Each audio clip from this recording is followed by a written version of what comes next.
अस्सलाम वालेकुम फ्रेंड्स, ये क्वेश्चन क्लास 10th का है। चैप्टर का नाम है pair of linear equations in two variables. Question कह रहा है ए boat covers 32 kilometre up stream and 36 kilometre down stream in 7 hours. Also it covers 40 kilometre up stream and 48 kilometre down stream in 9 hours. Find the speed of the boat in still water and that of the stream. ठीक है, question में कह रहा है कि एक boat है जिसने 32 किलोमीटर अप स्ट्रीम। ठीक है, मैं अप स्ट्रीम और डाउन स्ट्रीम क्या बताऊंगी। पहले मैं ऐसी ये क्वेश्चन का सीधा पहले मीनिंग बता दूँ। कोई बोट है, ठीक है, कोई वो 32 किलोमीटर तय करता है, ठीक है, इतना डिस्टेंस, ठीक है, 32 किलोमीटर, और फिर डाउन स्ट्रीम अप स्ट्रीम, ठीक है, फिर उसके बाद वो 36 किलोमीटर, पहले 32 किलोमीटर अप स्ट्रीम, फिर 36 किलोमीटर डाउन स्ट्रीम, ये डिस्टेंस तय करता है कितने घंटे में? 7 घंटे में। ठीक है, उसी तरह से एक और कंडीशन है, उसमें क्या कवर करता है वो, उसमें क्या करता है वो बोट 40 किलोमीटर डिस्टेंस कवर करता है, ठीक है, 40 किलोमीटर, फिर अप स्ट्रीम, उसके बाद डाउन स्ट्रीम तय करता है 48 किलोमीटर। तो इन दोनों डिस्टेंस को कवर करने में उसे कितना घंटा लगता है? 9 घंटा। ठीक है, तो हमें बतानी है उस बोट की स्पीड। इसमें तो डिस्टेंस बता रहा है और टाइम बता रहा है, हमें बताना है उस बोट की स्पीड क्या है। ठीक है, और स्ट्रीम की स्पीड, स्ट्रीम मतलब जो नदी है उसमें जो पानी का जो बहाव है ना, उसकी स्पीड हमें बतानी है कि उसकी कितनी स्पीड होगी और बोट की स्पीड क्या होगी। तो पहले तो मैं आपको ये बता दूं कि इसमें जो टर्म अप स्ट्रीम आ रहा है और डाउन स्ट्रीम आ रहा है उसे क्या कहते हैं। ठीक है, तो देखिए अप स्ट्रीम किसे कहते हैं ये मैं डायग्राम से समझा रही हूँ। मान लीजिए ये कोई नदी है, ठीक है, इसमें नदी में आप कभी गए होंगे तो आपने गौर किया होगा कि पानी भी मूव करती है, उसका भी एक बहाव होता है, उसकी भी एक स्पीड होती है। ठीक है, तो मान लीजिए पानी का बहाव इस डायरेक्शन में है, हाँ, और बोट जो चल रही है उसकी डायरेक्शन इसके अपोजिट में चल रही है। तो पानी का बहाव इस डायरेक्शन में और बोट की डायरेक्शन, बोट जो मूव कर रहा है उसकी डायरेक्शन ये है। तो इस केस में क्या होगा, जो नेट बोट की स्पीड होगी ना, क्योंकि ये जो बोट है ना इसके पानी का जो बहाव है उसके अगेंस्ट में जा रही है, मतलब कि इसका जो है इसको अपोज कर रहा है, इसको जो स्पीड बोट की जो स्पीड है ना अपोज कर रहा है। तो इसका मतलब कि जो टोटल जो स्पीड बोट की होगी ना वो क्या हो जाएगी, घट जाएगी। यानी कि अगर मान लीजिए बोट की स्पीड 30 किलोमीटर पर आवर है, 30 किलोमीटर पर आवर की स्पीड से ये बोट चल रहा है, ठीक है, और जो पानी का बहाव है उसकी डायरेक्शन इधर है और उसकी जो स्पीड है तो उसकी स्पीड 2 किलोमीटर पर आवर है, क्योंकि इसका बहाव का जो पानी का बहाव का जो स्पीड है वो तो कम रहेगा, इसकी ज़्यादा रहेगी।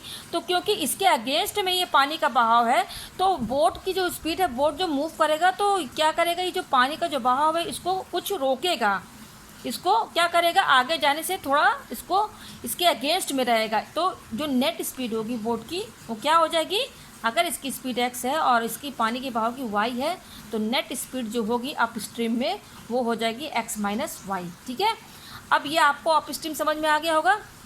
अब डाउन स्ट्रीम क्या है, तो डाउन स्ट्रीम में क्या है, डाउन स्ट्रीम का मतलब अगर पानी का बहाव जो है उसकी डायरेक्शन इधर है और बोट भी का मूवमेंट भी इसी डायरेक्शन में हो रहा है, मतलब सेम डायरेक्शन में दोनों का बहाव है, दोनों की डायरेक्शन सेम है, तब इस केस में क्या होगा, जो बोट की स्पीड होगी ना नेट वो बढ़ जाएगी, क्योंकि पानी का भी जो बहाव है ना इसको आगे की ओर ये भी मूव करने की कोशिश करेगा। तो एक तरह से बोट भी मूव हो रहा है, प्लस ये जो पानी है, पानी का जो बहाव उसका जो डायरेक्शन है वो भी इस बोट को मूव कराने में हेल्प करेगा। तो इसमें जो नेट जो स्पीड होगी ना बोट की वो बढ़ जाएगी। जैसे कि अगर इसकी स्पीड 30 किलोमीटर पर आवर है और पानी का बहाव का जो स्पीड है अगर वो 2 किलोमीटर पर आवर है तो दोनों की डायरेक्शन सेम है, तो इस केस में जो टोटल स्पीड होगी बोट की डाउन स्ट्रीम में वो हो जाएगी 30 + 2 यानी कि 32 किलोमीटर पर आवर। अब मैं एक और एग्जांपल दे के समझाती हूँ। मान लीजिए कि कोई शख्स साइकिल चला रहा हो, ठीक है, साइकिल जो चला रहा है उसका डायरेक्शन इधर है और आगे साइड से इसके अगेंस्ट में आंधी और तूफ़ान बहुत तेज़ी से आ रहा है। ठीक है, इस डायरेक्शन में आंधी तूफ़ान बहुत तेज़ी से आ रहा है और जो साइकिल है जो चला रहा है उसकी डायरेक्शन इधर है। तो आप बताइए इस केस में ये जो तूफ़ान और आंधी जो आ रहा है इस साइकिल की स्पीड को कम करेगा कि नहीं? क्या आप इस केस में तेज़ी से साइकिल चला पाएंगे? नहीं चला पाएंगे। लेकिन वही अगर आंधी की डायरेक्शन ये हो और साइकिल जो है मूव कर रहा है इस डायरेक्शन में, तब इस केस में आप बहुत तेज़ी से साइकिल चला पाएंगे, तब इस केस में जो साइकिल की स्पीड होगी ना वो बढ़ जाएगी, ठीक है, क्योंकि ये भी इसको बढ़ाने में इसकी हेल्प कर रहा है, ठीक है। तो इस एग्जाम्पल से आपको ये समझ में आ गया होगा कि अप स्ट्रीम किसे कहते हैं और डाउन स्ट्रीम किसे कहते हैं। तो यहाँ पर देखिए ये जो अप स्ट्रीम है ना 32 किलोमीटर, और देखिए डाउन स्ट्रीम क्या है 36 किलोमीटर। आप देखिए कि जो भी अप स्ट्रीम में डिस्टेंस हुआ है कवर वो कम हुआ है। देखिए अप स्ट्रीम जैसे 32 किलोमीटर अप स्ट्रीम है, तो मैंने आपको बता दिया कि अप स्ट्रीम में डायरेक्शन दोनों की एक दूसरे से अपोजिट रहेगी, तो इसमें जो नेट स्पीड होगी वो कम हो जाएगी, इसलिए देखिए 32 किलोमीटर अप स्ट्रीम, और जबकि 36 किलोमीटर डाउन स्ट्रीम क्या है, इससे ज़्यादा है। सेकेंड वाले में भी देखिए 40 किलोमीटर क्या है अप स्ट्रीम है, और 48 किलोमीटर डाउन स्ट्रीम ज़्यादा है, तो देखिए अप स्ट्रीम से ज़्यादा क्या है, डाउन स्ट्रीम का डिस्टेंस ज़्यादा कवर हो रहा है। तो सही बात है, जो इस अप स्ट्रीम में जो 2 घंटे में आदमी बोट से ट्रेवल करेगा, वहीं डाउन स्ट्रीम में वो 1 घंटे में ही तय कर लेगा, क्योंकि इसमें जो डायरेक्शन सेम है, इसमें स्पीड जो होगी बोट की बढ़ जाएगी, ठीक है। इसमें ज़्यादा टाइम लगेगा, टाइम ट्रेवल, ठीक है। तो अब पहले तो ये आपको समझ में आ गया होगा। अब मैं आपको ये बताऊंगी कि ये फार्मूला आप समझ लीजिए, स्पीड होता है डिस्टेंस अपॉन टाइम। तो स्पीड की वैल्यू डिस्टेंस अपॉन टाइम होगी, तो टाइम कैसे निकालेंगे, तो सिंपल है, मैंने देखिए यहाँ क्रॉस मल्टीप्लिकेशन कर लिया, स्पीड को क्या कर लिया अपॉन 1 कर लिया, तो क्रॉस मल्टीप्लाई करेंगे, इसको इससे इंटू करेंगे, डिस्टेंस को 1 से इंटू करेंगे, तो स्पीड इंटू टाइम ये हो गया, और ये डिस्टेंस हो गया, तो टाइम कैसे निकलेगा, टाइम का फॉर्मूला कैसे हम बनाएंगे, ये स्पीड मल्टीप्लाई में है, जब इक्वल टू के इधर जाएगा तो डिवाइड में हो जाएगा, यानी कि टाइम ये फॉर्मूला आपका इस क्वेश्चन में यूज़ होगा। क्यों, क्योंकि देखिए यहाँ पर किलोमीटर, देखिए किलोमीटर जो है ये किसकी यूनिट है, डिस्टेंस की, ठीक है। तो 32 किलोमीटर क्या होगा, डिस्टेंस हो गया, और 7 आवर्स क्या है, ये टाइम हमारा बता दिया है। तो डिस्टेंस पता है और टाइम पता है, ठीक है। तो यहाँ पर टाइम का फॉर्मूला कैसे लगेगा मैं आपको समझाती हूँ। हमें निकालना क्या है, speed of the boat in still water and that of the stream, मतलब कि हमें स्पीड ऑफ बोट की स्पीड पता करनी है, ठीक है, और स्पीड ऑफ स्ट्रीम यानी कि पानी के बहाव की स्पीड। तो हम लेट मान लेते हैं कि speed of the boat in still water भी, ये हमने मान लिया x किलोमीटर, ठीक है। ये देखिए let the speed of the boat in still water भी x किलोमीटर मैंने मान लिया, और स्पीड ऑफ द स्ट्रीम भी y किलोमीटर। ये x किलोमीटर क्या है, बोट की स्पीड है, बोट की स्पीड होगी ना x kilometre per our, 1 kilometre per our जो है वो स्पीड की यूनिट होती है, और उसी तरह से पानी का जो बहाव उसकी भी स्पीड होगी y किलोमीटर पर आवर, ठीक है। तो अब देखिए speed of the boat in up stream, मैंने आपको बताया ना जब अप स्ट्रीम होगा तो उस केस में बोट की स्पीड नेट क्या होगी, अप स्ट्रीम तो मैंने बता दिया ना कि दोनों की डायरेक्शन एक दूसरे से अपोजिट होगी, तो इस केस में स्पीड की बोट घट जाएगी। तो देखिए तो ये x माइनस वाई, इसलिए ये माइनस में, ठीक है। और स्पीड है तो स्पीड की यूनिट क्या होती है, किलोमीटर पर आवर, और दोनों स्पीड है, ये भी किलोमीटर पर आवर, ये भी किलोमीटर पर आवर, तो इसलिए मैंने ब्रैकेट में करके किलोमीटर पर आवर बाहर कर दिया, ठीक है।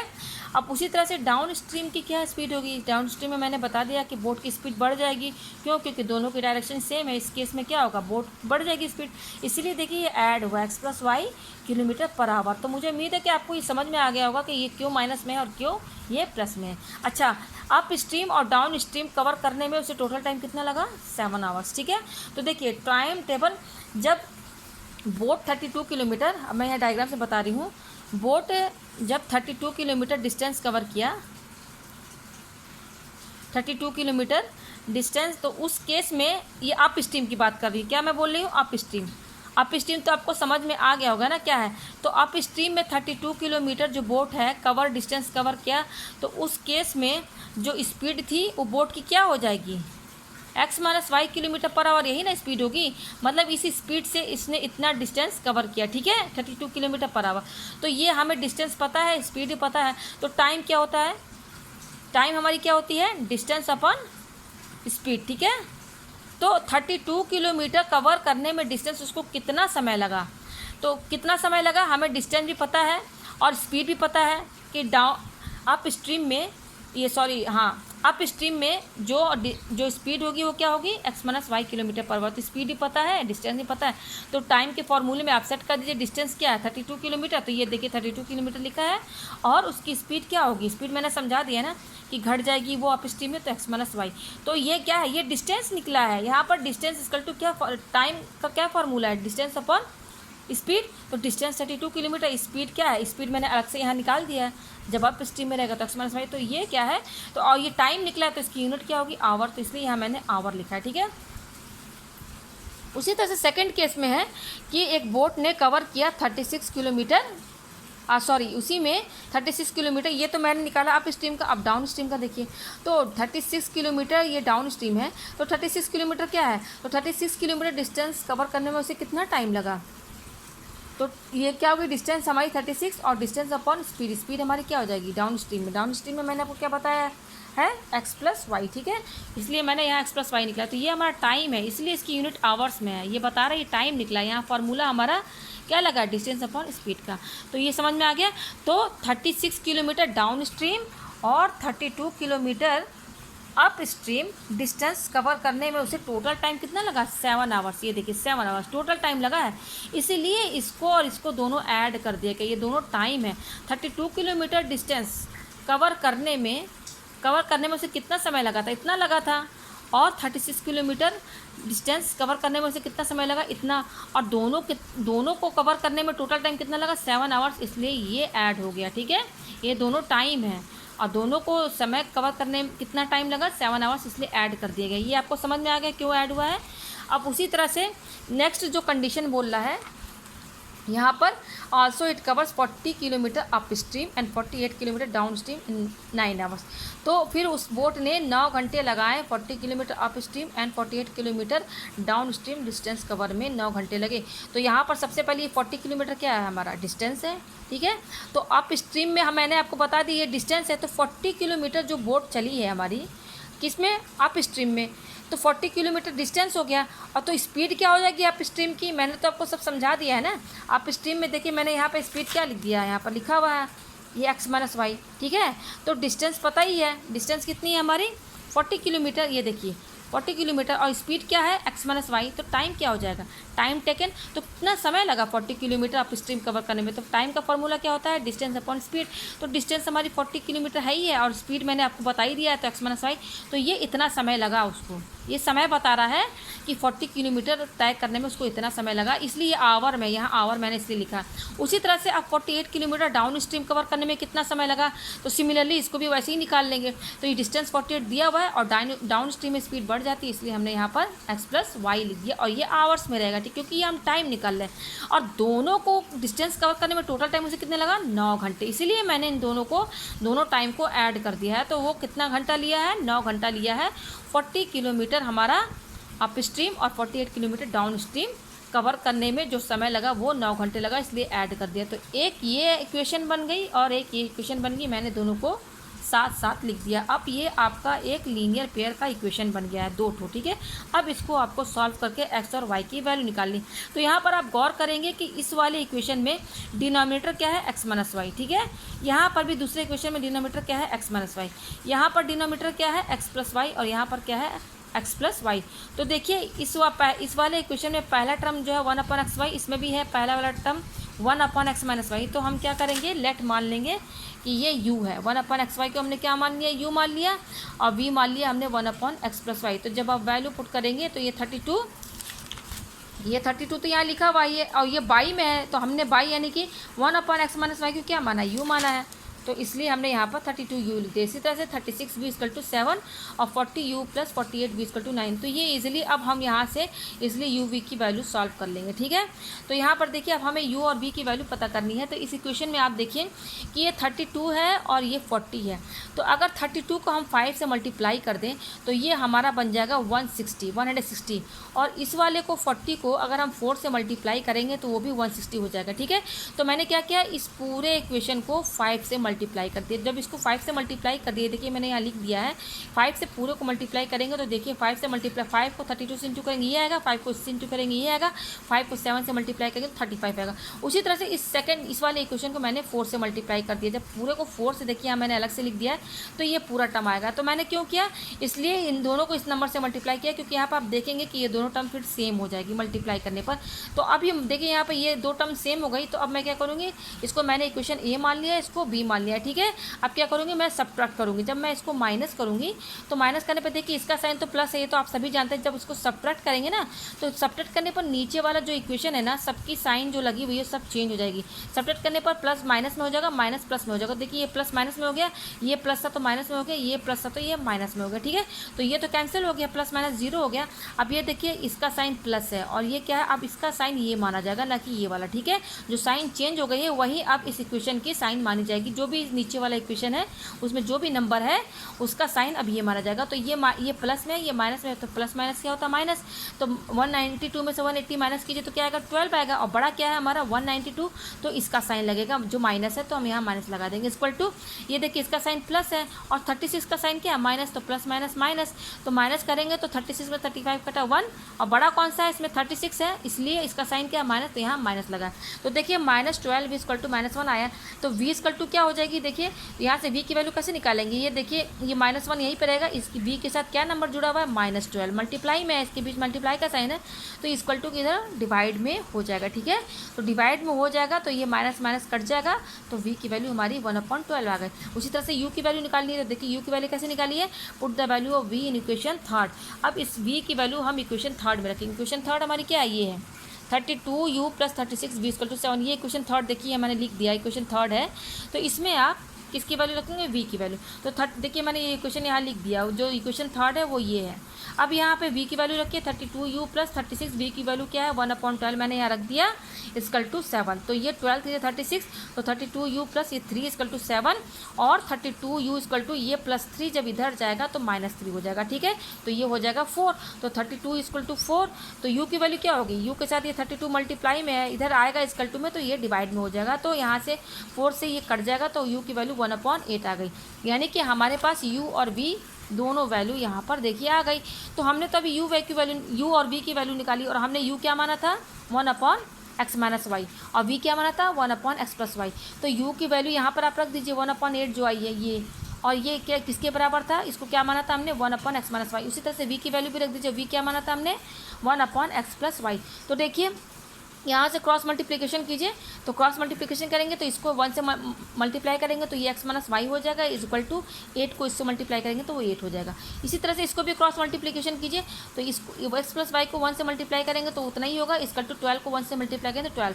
तो देखिए अब हमारे पास ये दो इक्वेशन आई है। अब ये भी एक लीनियर पेयर इक्वेशन बन गया है, x - y = 8 ये, और x + y = 12। अब ये दो इक्वेशन हमारे पास आ गए। अब तो ये सिंपल हो गया। अब यहाँ से सिंपल हमें x और y की वैल्यू निकालनी है, ठीक है। तो इसको मैंने इक्वेशन सी मान लिया, इसको मैंने इक्वेशन डी मान लिया, ठीक है। तो मैं क्या करूँगी, अब इन दोनों इक्वेशन को मैं ऐड करूँगी, add equation c and d. तो ऐड करना है, यहाँ प्लस करना है, तो प्लस करेंगे तो प्लस में क्या होगा, देखिए जब माइनस करेंगे तभी साइन चेंज होगा, प्लस में नहीं होता है, ठीक है। तो हम प्लस करेंगे तो सिंपल देखिए इसका साइन माइनस है, इसका प्लस है, तो ये माइनस प्लस क्या होता है माइनस, तो वाई 0 हो गया।